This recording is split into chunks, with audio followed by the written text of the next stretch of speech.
The morning Katherine Atwell found herself stranded on the outskirts of Telluride, Colorado in 1878. She thought her life might actually be over, watching her brother's wagon disappear into the distance without her after their bitter argument had reached its breaking point. She stood there in her worn traveling dress, a single carpet bag at her feet, dirt swirling around her boots as the September wind picked up across the high mountain valley. Katherine was 22 years old, alone for the first time in her life, and she had exactly $14.30 to her name. Her brother had been taking her west to start fresh after their parents died of fever back in St. Louis, but his new wife had made it clear there was no room for Katherine in their plans. The argument that morning had been the final straw. He had left her on the road, and she suspected he would not be coming back. The walk into Telluride took nearly 2 hours, and by the time Katherine reached the main street, her feet ached and her throat was parched. The town was rougher than she had imagined, with mud-caked streets and buildings that looked hastily constructed. Men stood in clusters outside the saloons, and she could hear piano music and laughter drifting from the establishments even though it was barely past noon. She kept her head down and made her way toward what looked like a general store. Inside, a woman with graying hair looked up from behind the counter. "Help you, miss. I need lodging," Katherine said, trying to keep her voice steady. "Something affordable, and I am looking for work." The woman's expression softened slightly. "You are alone?" "Yes, madam. There is a boarding house 2 streets over. Mrs. Chen runs it. Clean place, respectable. As for work, well, that is harder. Not many options for young women here unless you want to work in the saloons, and I would not recommend that path." Katherine felt her stomach drop. There must be something. "I can sew, I can cook, I can clean. Mrs. Chen might need help at the boarding house. You could ask her." Katherine thanked the woman and left, following her directions through the muddy streets. The boarding house was a 2-story wooden structure that looked sturdier than most of the other buildings. She knocked on the door, and a small Chinese woman with keen eyes answered. "Mrs. Chen, I was told you might have work available, and I need a room." Mrs. Chen looked her up and down. "You have money for room? I can pay for a week in advance, and then I would need to work for my keep after that. Come in, we talk." The negotiations took an hour, but by the end, Katherine had secured a small room under the eaves and a position helping with cooking, cleaning, and laundry in exchange for room, board, and a small weekly wage. It was not much, but it was survival. That night, lying on the narrow bed in her tiny room, Katherine allowed herself to cry for the first time since her parents had died. Then she dried her tears and resolved to make a life for herself here, no matter how difficult it might be. The weeks that followed blurred together in a haze of hard work. Katherine rose before dawn to help prepare breakfast for the boarders, spent her days scrubbing floors and washing linens, and fell into bed each night exhausted. Mrs. Chen was a fair employer but demanding, and Katherine learned quickly that nothing less than perfect would suffice. The other boarders were mostly miners and prospectors, rough men who kept to themselves. Katherine learned to move through the house like a ghost, invisible and silent. It was on a cold October morning that Thomas Everett first walked into the boarding house. Katherine was carrying a stack of clean linens up the stairs when she heard Mrs. Chen greeting someone in the front hall. She paused, curious despite herself, and glanced down through the banister. The man standing in the doorway was tall and broad-shouldered, with dark hair that needed cutting and a beard that was neatly trimmed. He wore a heavy coat and sturdy boots, and there was something about the way he carried himself that suggested strength held carefully in check. He was probably in his mid-20s, Katherine guessed, and his eyes were a striking shade of blue that she could see even from her position on the stairs. I need a room for the winter, he was saying to Mrs. Chen. Something quiet if you have it. I can pay in advance. You work in mines, Mrs. Chen asked, her standard question for potential boarders. No, madam. I am building a place up in the valley, but I need somewhere to stay while I do the work. I will be in town for supplies regularly. Building, you are carpenter, among other things. I am building a cabin for myself. Mrs. Chen nodded slowly. I have room available. $3 per week includes meals. That is fine. Katherine realized she was staring and quickly continued up the stairs, but not before the man's blue eyes flicked up and caught hers for just a moment. She felt her cheeks flush and hurried out of sight. Over the following days, Katherine learned more about Thomas Everett, mostly from overheard conversations.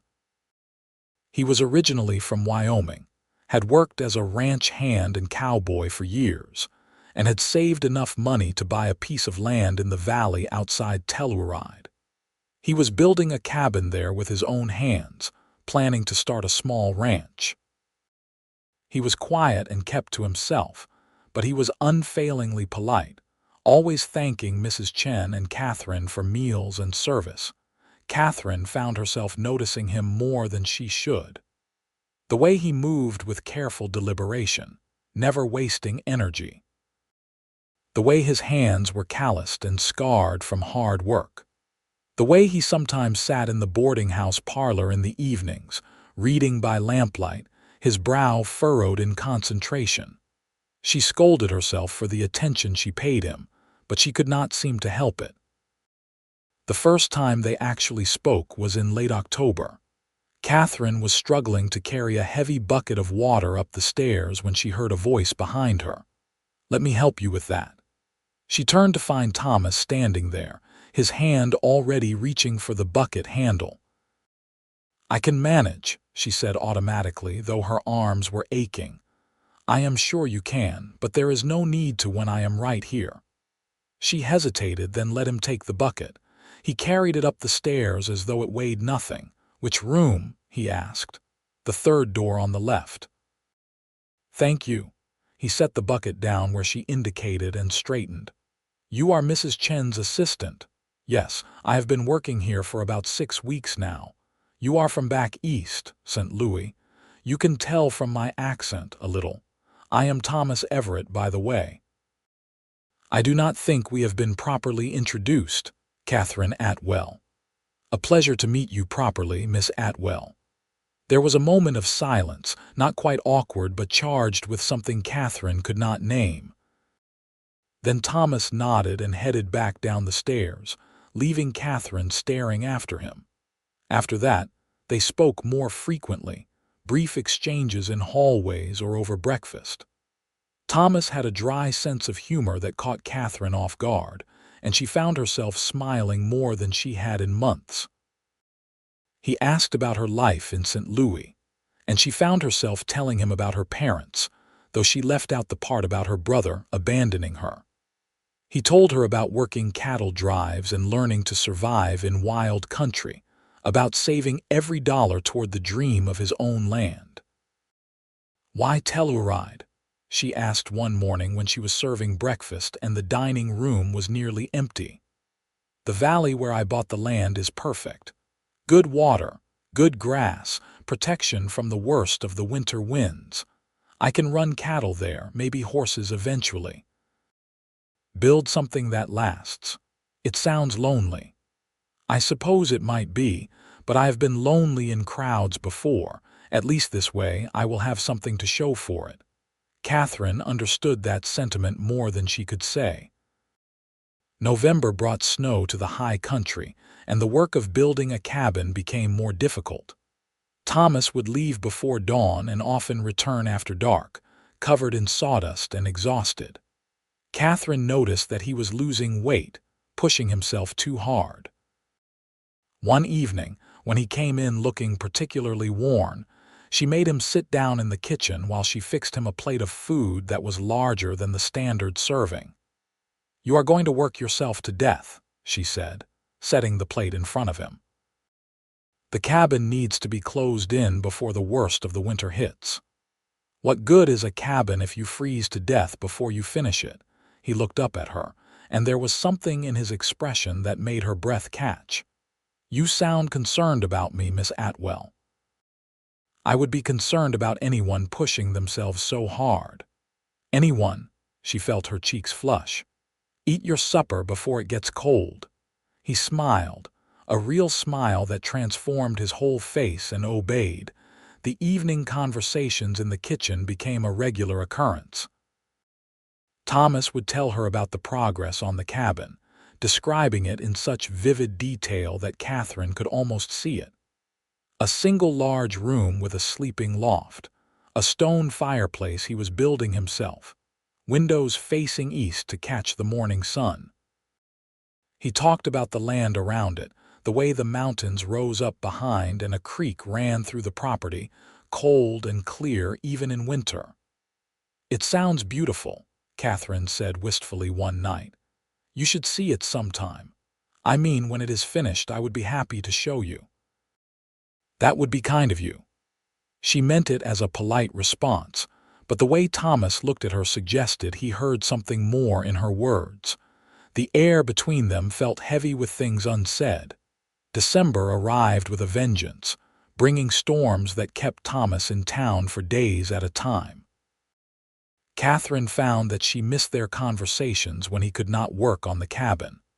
One evening, when the snow was coming down so hard that visibility was nearly zero, she found him in the parlor, staring out the window with a worried expression. "Something wrong?" she asked. "I need to get back out there. I have 3 more days of work to get the cabin weather-tight, and then I can work on the interior all winter. But if these storms keep up, I will not be able to do it in time. Can you not work on it in the spring? The land payments are due. I need to be living out there full-time, working the place. I cannot afford to keep paying for a room here and make the land payments." Katherine felt a chill that had nothing to do with the weather. "When are the payments due?" "End of January. And if you cannot make them, I lose the land. Everything I have worked for." She could hear the fear beneath his controlled tone. Without thinking, she reached out and touched his arm. "You will finish it. The weather will break and you will finish it." He looked down at her hand on his arm, then up at her face. "Your faith means more to me than you know." The intensity in his voice made her pull her hand back, suddenly aware of how improper this all was. But she did not move away.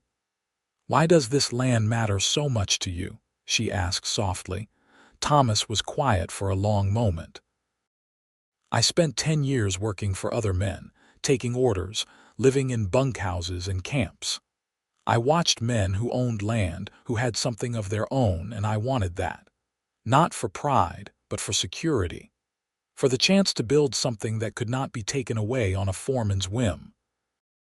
A place to belong." He paused, then added, "Maybe even a place to build a family someday if I am fortunate enough to find someone who would want to share that life." Katherine's heart was pounding.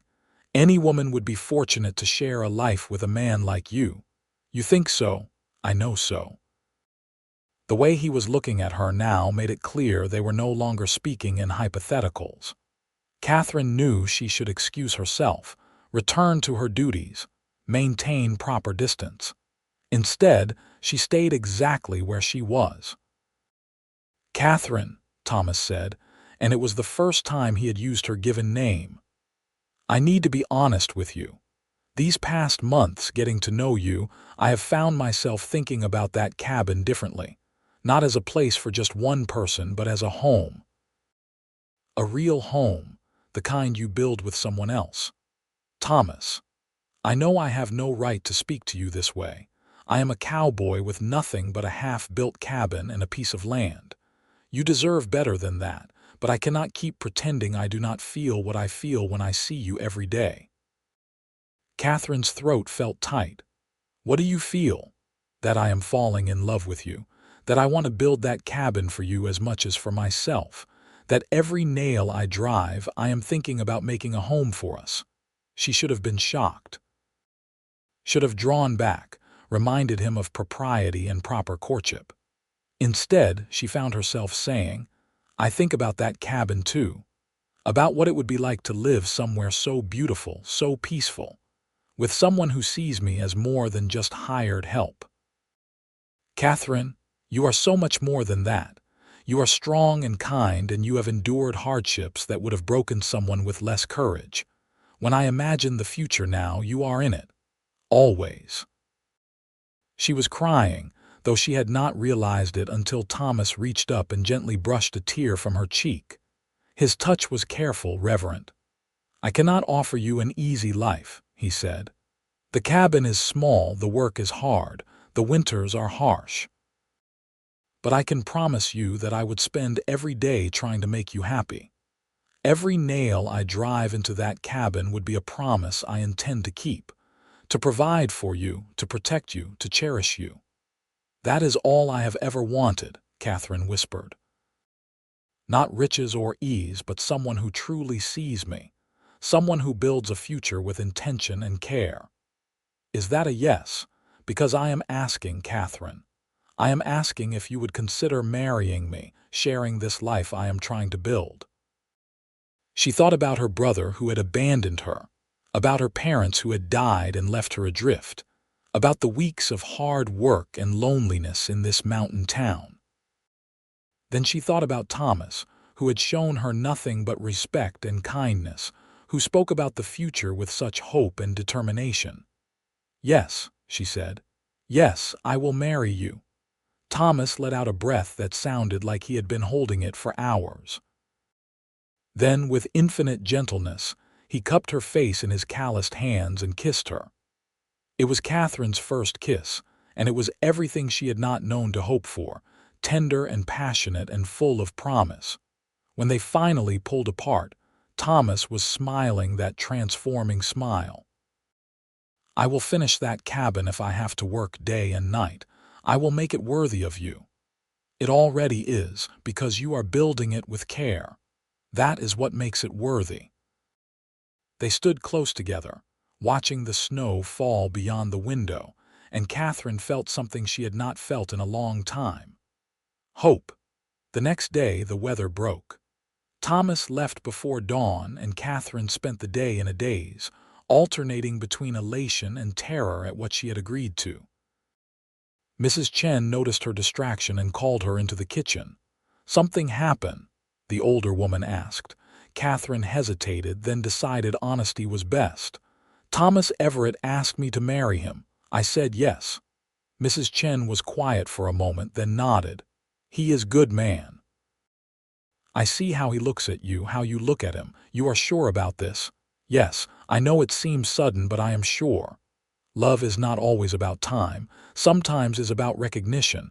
You recognize in him what you need, yes." "Yes, exactly that." "Then you have my blessing." "And my congratulations." Katherine felt a rush of gratitude for this woman who had given her a chance when she had nothing. "Thank you. For everything, Mrs. Chen. For giving me work when I needed it, for teaching me, for being kind. You worked hard, earned your place. Now you go to new place, make new life. Is good." Thomas returned to town 5 days later with news that the cabin was finished, at least the essential structure. The walls were up, the roof was sound, the fireplace was complete. It was simple and rough, but it was weather-tight and livable. "I need to make the land payment," he told Katherine that evening. "That means I need to move out to the property full-time. I want to marry you before I go if you are willing. I know it is fast, but I do not want to be apart from you any longer than necessary." "How would we marry?" "There is no church in Telluride yet. There is a circuit preacher who comes through once a month. He is due to arrive in 3 days. We could be married then." Katherine's heart raced. 3 days. Yes, let us do it. Those 3 days passed in a blur of preparation. Katherine had no family to invite, but Mrs. Chen insisted on hosting a small gathering at the boarding house after the ceremony. Thomas bought Katherine a simple dress from the general store, deep blue wool that was practical and beautiful. He also bought her a ring, a slim gold band that he had the blacksmith size to fit her finger. On the day of the wedding, Katherine stood in her small room and looked at herself in the tiny mirror. The blue dress fit well, and she had pinned her dark hair up carefully. She looked different somehow, more alive than she had in years. There was a knock at the door, and Mrs. Chen entered with a small bouquet of dried flowers. "For the bride," she said. Katherine took them, blinking back tears.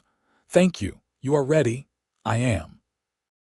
The ceremony took place in the parlor of the boarding house, with Mrs. Chen and 3 of the other boarders as witnesses. The preacher was an elderly man with a kind face who spoke about the sanctity of marriage and the promises made before God. When he asked Thomas if he took Katherine to be his wife, Thomas looked directly at her and said, "I do," with such conviction that she felt it in her bones. When she spoke her own vows, her voice was steady and sure.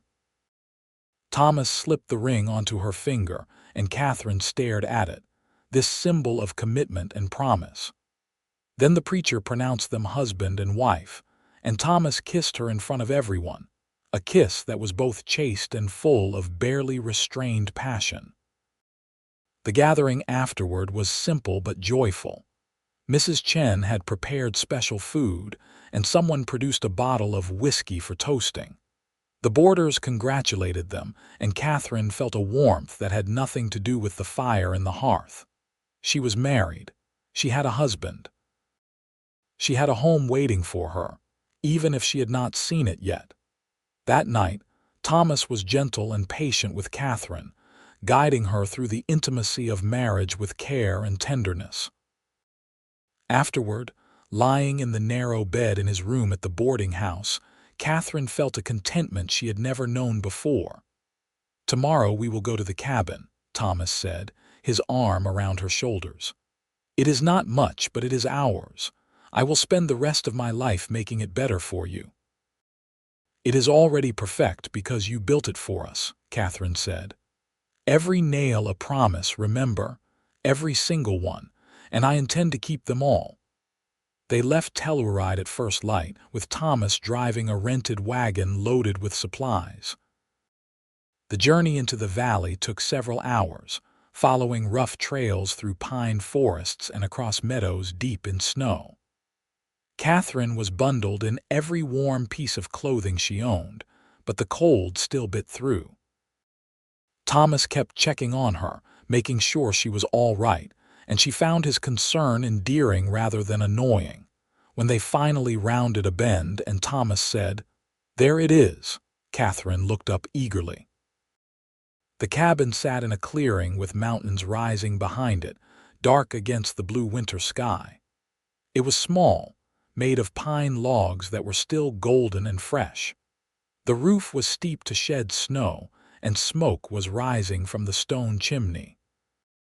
There were 2 windows in the front, just as Thomas had described, facing east. The door was solid wood with iron hinges that Thomas had forged himself. "You lit a fire?" Katherine asked. "I came out yesterday to make sure everything was ready for you. I wanted it to be warm when you arrived." She felt tears prick her eyes at his thoughtfulness. "It is beautiful, Thomas. Wait until you see the inside."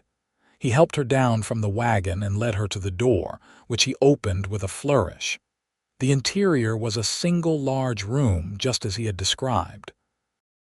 The stone fireplace dominated one wall, with a fire crackling cheerfully.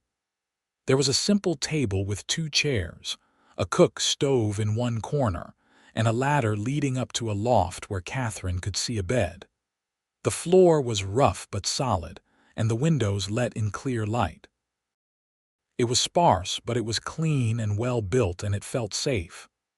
"Thomas, this is wonderful," Katherine said, turning to look at him. "You built all of this, every inch of it. I know it is not fancy, but we can add to it over time. Maybe build on a separate bedroom, add a porch, put in shelves and cabinets. This is just the beginning." Katherine walked to the fireplace and held her hands out to the warmth. She could see the care that had gone into its construction, each stone carefully placed. "How long did this take you?" "I started in August. Felled the trees myself, hauled them here, notched and fitted every log. The stone for the fireplace came from the creek bed. I wanted to use materials from the land itself, make it feel like it grew here." She turned to face him. "You did this for me. Even before you asked me to marry you, you were thinking of me. From the first moment I saw you on those stairs at the boarding house, I was thinking of you," Thomas admitted. "I know that sounds foolish, but it is true. I looked at you and I thought, that is the woman I want to build a life with. That is the woman I want to come home to." Katherine crossed the small space between them and wrapped her arms around him. "It is not foolish. It is the most romantic thing anyone has ever said to me." Thomas held her close, and they stood like that for a long moment, the fire crackling behind them and the winter wind whispering around the eaves of the cabin. Over the following weeks, Katherine settled into her new life. It was harder than she had anticipated in many ways. The cabin was isolated, with the nearest neighbor several miles away. The work was constant, from hauling water from the creek to cooking on the temperamental stove to keeping the fire going through the frigid nights. But it was also better than she had imagined. Thomas worked tirelessly to make their life comfortable, cutting enough firewood to last through the winter, hunting for meat, making improvements to the cabin whenever he could. In January, Thomas took his saved money and made the land payment in town, securing their claim. When he returned, he was almost giddy with relief. "It is really ours now," he told Katherine. "They cannot take it away as long as we keep making the payments and working the land." "We will make it work," Katherine said firmly. "Together." The winter was long and harsh, with storms that sometimes kept them inside the cabin for days at a time. But Katherine found that she did not mind. She and Thomas talked for hours, learning everything about each other. He taught her how to shoot the rifle, how to read the weather by the behavior of the animals, how to track deer in the snow. She taught him how to make better bread, how to mend clothes so the stitches were invisible, how to find joy in small things. At night, in the loft bed that Thomas had built with such care, they discovered each other with growing confidence and passion. Katherine had been nervous about the physical side of marriage, but Thomas was patient and tender, always making sure she was comfortable. She found herself craving his touch, the way his calloused hands felt on her skin, the weight of him above her, the way he whispered her name like a prayer. One night in February, lying together under the heavy quilts, Thomas said, "I hope we have children someday. I want to teach a son to work this land or a daughter. I do not care which. I just want to see you holding our baby." Katherine felt a flutter in her chest. "I want that too, a family of our own. You would be a wonderful mother. I see how gentle you are, how patient. And you would be a wonderful father. I see how carefully you build everything, how you think about the future." They made love that night with a new intentionality, the possibility of creating life together adding weight and beauty to their intimacy.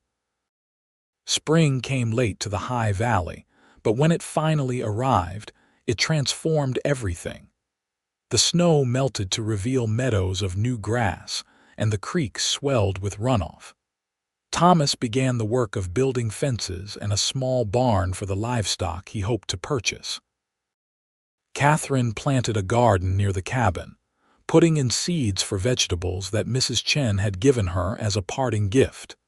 In April, Thomas made the trip to a ranch in the next valley and came back driving a small herd of cattle, 6 cows and a bull. They were the foundation of the herd he hoped to build over the years. Katherine stood at the cabin door watching him work the cattle into the fenced pasture, and she felt a fierce pride in what they were building together. In May, Katherine realized her monthly bleeding had not come. She waited another week, not daring to hope, but when it still did not arrive, she allowed herself to believe. She was pregnant. She carried the knowledge inside her like a precious secret for a few days, trying to decide how to tell Thomas. Finally, one evening when he came in from working on the barn, she simply said, "I think I am going to have a baby." Thomas froze, his eyes going wide. "You are sure?" "As sure as I can be without a doctor. All the signs are there." He crossed the cabin in 3 strides and picked her up, spinning her around despite her laughing protests. "We are having a baby. Katherine, we are having a baby." "Put me down, you fool," she said, but she was laughing and crying at the same time. He set her down gently, then dropped to his knees and pressed his face against her stomach. "Hello in there," he said softly. "I am your papa. I am going to take such good care of you and your mama." Katherine ran her fingers through his hair, overwhelmed with love for this man who had built her a home with his bare hands, and now knelt before her in reverence for the child they had created. The pregnancy was mostly easy, though Katherine found herself tired more often than usual. Thomas became even more protective, insisting she rest more and let him handle the heavier chores. He also began working on an addition to the cabin, building a separate bedroom so the baby could eventually have the loft as a nursery. "You do not have to do this now," Katherine protested one warm June day, watching him measure and cut lumber. "I want it done before the baby comes. I want you to have a real bedroom, a place of our own where we can close the door." "Thomas, I would sleep in a tent with you and be happy." "I know, but you do not have to. That is what I am trying to give you: choices, comfort, a real home." Katherine walked over and kissed him, tasting the salt of his sweat. "You have already given me that. Everything else is just extra wood and nails." "Every nail a promise," he reminded her with a smile. "And you have kept everyone." By August, the bedroom addition was complete, and it was beautiful. Thomas had put in a large window that looked out over the valley and built a bed frame from pine that he had sanded until it was smooth as silk.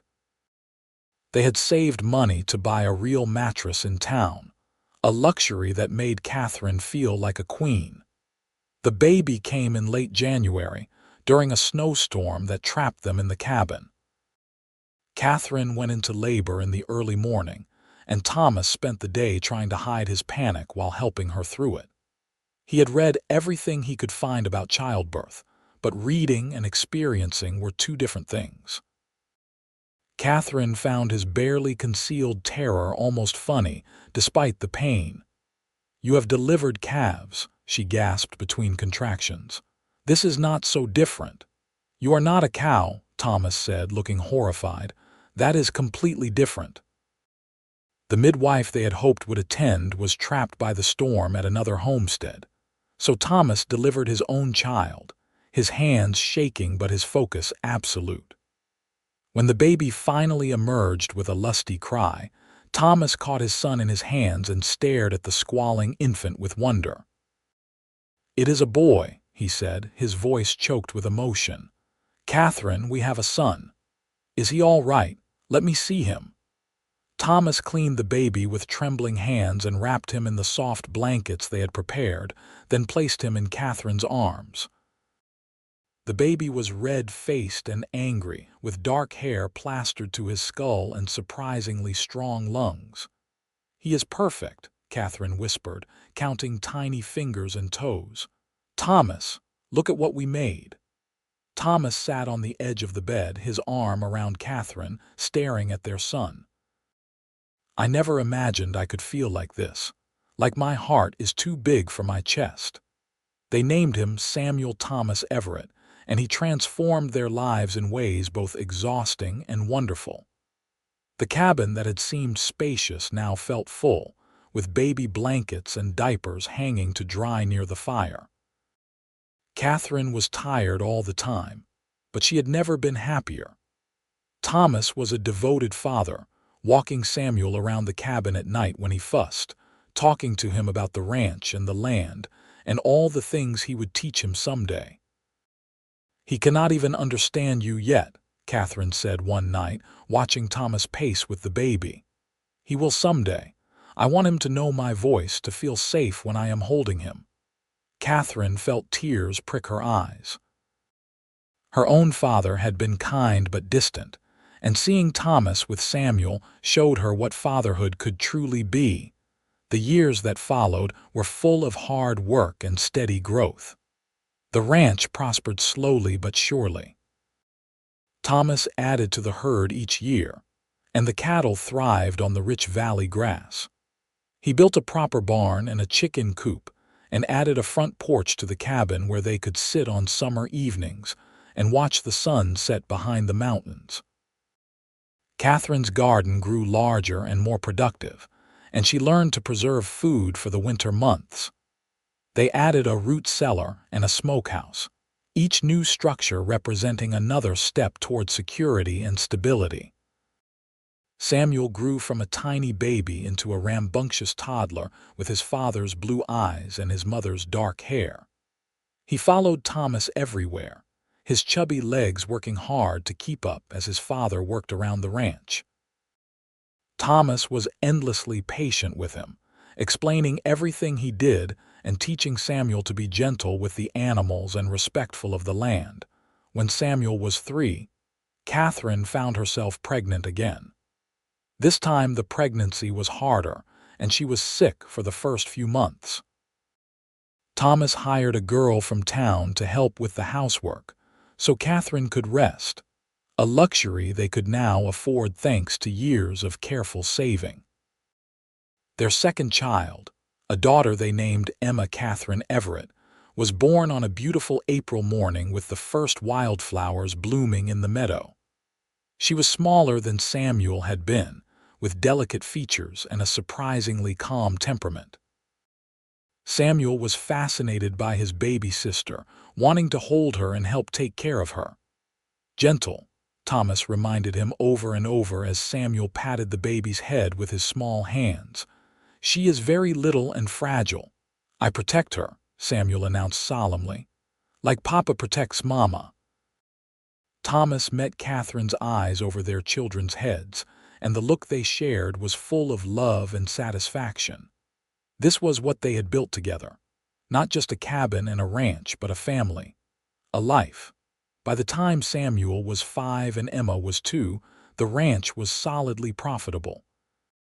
Thomas had built a reputation for raising quality cattle, and buyers sought him out.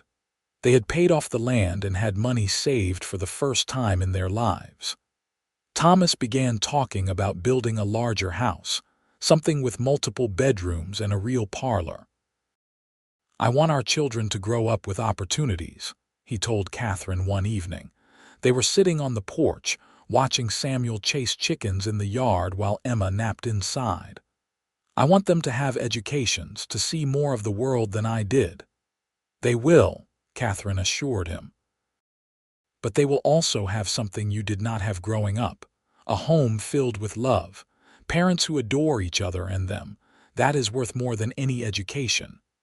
"They will have both," Thomas said firmly. "I am going to make sure of it." True to his word, Thomas built a new house over the next 2 years, working on it in the evenings and during the winter months when ranch work was slower. It was a proper 2-story house with 4 bedrooms, a parlor, a dining room, and a kitchen that made Katherine weep with joy. But they kept the original cabin too, using it for storage and as a workshop. "I cannot tear it down," Thomas said when Katherine asked about it. "That cabin is where we started, where I brought you as my bride, where Samuel was born. It is part of our story." Katherine understood. Sometimes she went into the old cabin and just stood there, remembering those first years. The struggles and the triumphs, the long winter nights and the joy of spring mornings. The cabin had sheltered them when they had nothing else, and it deserved to be honored.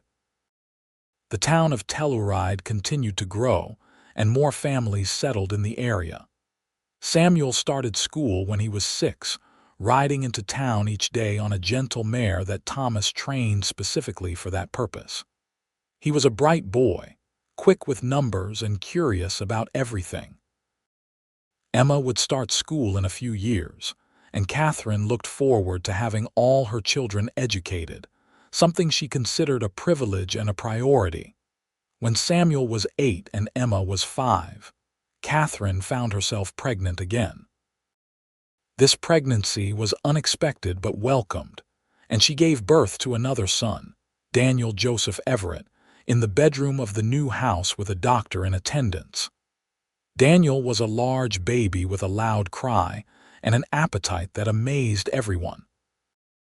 "He is going to be bigger than his papa," the doctor predicted, and he was right. Daniel grew quickly, a sturdy boy with boundless energy. Thomas was 41 now, with silver threading through his dark hair, but he was still strong and capable. Katherine was 35, and she sometimes looked in the mirror and marveled at how different she looked from the desperate young woman who had been abandoned on the road outside Telluride all those years ago. She had lines around her eyes from squinting in the sun and from laughing, and her hands were roughened by years of work, but she had never felt more beautiful. She was loved, and that made all the difference. The years continued to pass in a rhythm of seasons and growth. Samuel grew tall and serious, taking after his father in temperament and his love of the land. Emma was bright and curious, always asking questions and wanting to help with everything. Daniel was the wild one, climbing trees and chasing cattle and giving Katherine gray hairs with his antics. When Samuel was 15, he started helping Thomas with the cattle drives, earning the respect of the hired hands with his skill and work ethic. Katherine was proud but also sad to see her little boy becoming a man. Emma at 12 was already talking about becoming a teacher, spending hours with her books and helping Daniel with his lessons. Daniel at 7 was still convinced he was going to be a cowboy like his papa, despite Katherine's attempts to get him to consider other options. Thomas and Katherine's love had only deepened over the years. They still held hands when they walked, still kissed goodnight every evening, still found time to be alone together, despite the demands of 3 children and a working ranch. Thomas still looked at Katherine like she was the most precious thing in his world, and she felt the same way about him. One evening when they were alone on the porch, the children already in bed, Thomas took Katherine's hand and said, "Do you remember what I told you when I asked you to marry me? That every nail I drove would be a promise I intended to keep." "I remember," Katherine said softly. "I have tried to keep those promises, to provide for you, to protect you, to cherish you. Have I succeeded?" Katherine looked at him, this man who had given her everything, who had built her a home with his own hands and filled it with love. "You have exceeded every promise. You have given me a life beyond anything I dreamed was possible. You have been the best husband, the best father. You have been my partner in everything." Thomas lifted her hand to his lips and kissed it. "You made it all worthwhile. This ranch, this life, it would have been empty without you. You are the one who made it a home." "We made it together," Katherine corrected. "From that first nail to this moment, we built this together." They sat in comfortable silence, listening to the sounds of the night. An owl hooted in the pine trees. The creek murmured in the distance. Inside the house, their children slept safely in their beds. Around them stretched the land that Thomas had claimed and Katherine had helped him tame, now productive and beautiful. Katherine thought about the girl she had been, alone and afraid on the side of a dirt road. She thought about the cabin Thomas had built for her, small and simple but made with such love and care. That cabin still stood, weathered now but solid, a testament to promises made and kept.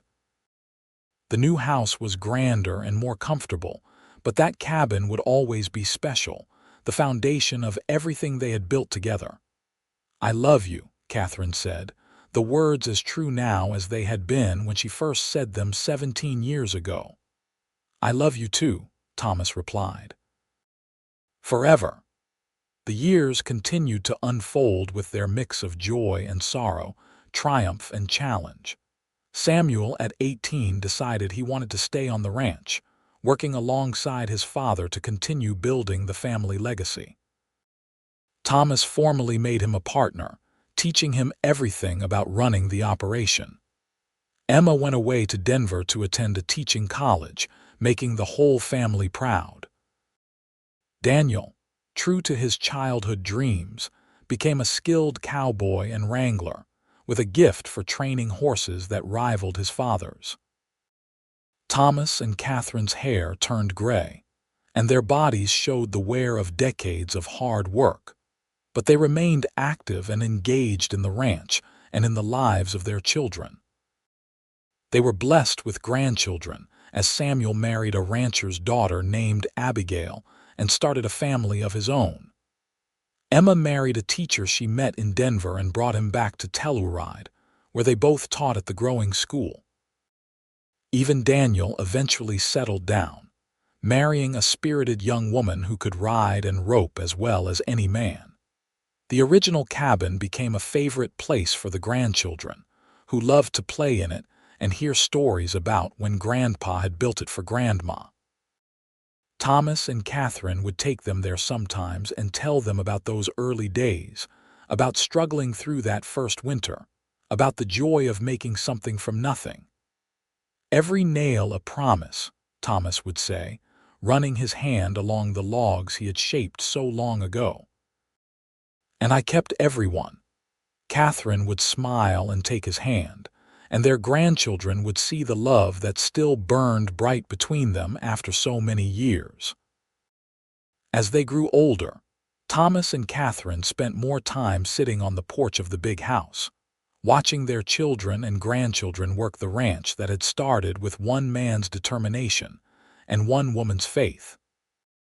They would talk about the past and the future, about memories and dreams, about the life they had built together. "You have any regrets?" Thomas asked Katherine one evening when they were both in their 70s, the sun setting in gold and purple behind the mountains. Katherine thought about it seriously, then shook her head. "Not one. Every choice I made brought me here to you, to this life. Even the hard parts were worth it." "I regret that I cannot give you more time," Thomas said quietly. "I want decades more with you, but I know we cannot have that." "Then we make the most of what we have," Katherine said firmly. "Every day is a gift. We have been so blessed, Thomas. We have had a love that most people only dream about. We have children and grandchildren who love us. We have built something that will last long after we are gone." "What more could we ask for?" "Nothing," Thomas admitted. "You are right. We have been so very blessed." They sat in silence, holding hands as they had done for 50 years, watching the sun set on another day in the life they had built together. Thomas passed away peacefully in his sleep at the age of 76, with Katherine beside him in the bed he had built in the cabin so many years ago. They had moved back into the old cabin for his final days, at his request, wanting to be in the place where their life together had truly begun. Katherine held his hand as he took his last breath, whispering her love for him one final time. She stayed in the cabin for a few days after, surrounded by her children and grandchildren, saying goodbye to the man who had been her everything. They buried him on a hill overlooking the valley, where he could see the land he had loved and worked for so long. Katherine lived another 5 years after Thomas died, cared for tenderly by her children. She remained sharp and engaged until the end, telling stories about Thomas and their life together, making sure her grandchildren and great-grandchildren understood what they had built and why it mattered. "Every nail a promise," she would tell them. "Your grandfather built that cabin with his own hands, and every nail he drove was a promise to me. To love me, to provide for me, to build a life together. He kept every single promise. That is what love looks like. That is what commitment means." She spent her final days in the old cabin, just as Thomas had, wanting to be in the place where their love story had truly begun. She passed away quietly one spring morning with the sun streaming through the east-facing windows, surrounded by her children and grandchildren, at peace, and ready to be reunited with the man she had loved for more than 50 years. They buried her next to Thomas on the hill overlooking the valley. The family gathered there, 3 generations of Everetts, all of them existing because a cowboy had built a cabin for a woman he loved and kept every promise he made to her. The ranch continued to thrive, passed down through the generations, each one adding to what Thomas and Katherine had started. The old cabin was maintained carefully, preserved as a reminder of the family's origins. Couples would get married there sometimes, wanting to start their own marriages in the place where Thomas and Katherine's love had flourished. The cabin stood for over 100 years, those hand-hewn logs still solid, that stone fireplace still sound. Every nail that Thomas had driven was indeed a promise kept, not just to Katherine but to all the generations that followed. He had built more than a cabin that long ago winter. He had built a legacy of love, commitment, and the kind of enduring partnership that becomes the stuff of family legend. And on quiet evenings, when the wind whispered through the pines and the last light faded from the western sky, some said you could still feel their presence there in that cabin. The cowboy who had built a home with his own hands and the woman who had trusted him enough to share it, together again in the place where their love story had begun, and where, in many ways, it would never end.